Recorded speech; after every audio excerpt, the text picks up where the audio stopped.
So now that we've programmed lines 1 through 3 for store name and business address on line 1 and 2, we want to go ahead and program our telephone number on line 4.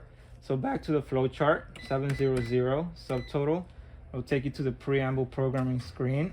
We want line 4 on the keypad, and X time, which will take us to that line. And now we're ready to put in our character codes.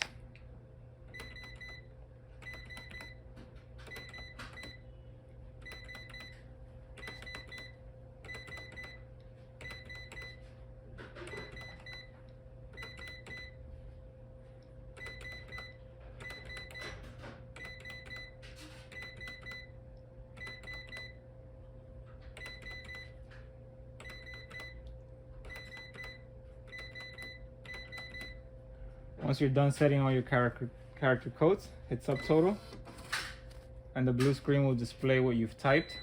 We're gonna hit cache to end that. Check the receipt for confirmation, and that should display what you've typed in. Start it. Okay.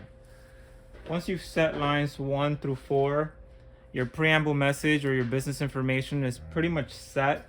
But something that we like to do is program a 5th line as a blank space. That way you get a nice division between the business information and the beginning of your receipt.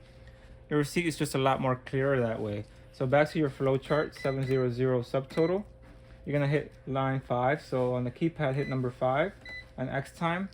And then just type in a space, which the character code for that is 032. Hit subtotal, and it's a blank line. Hit cache and you're done. Now the top of your receipt is all set.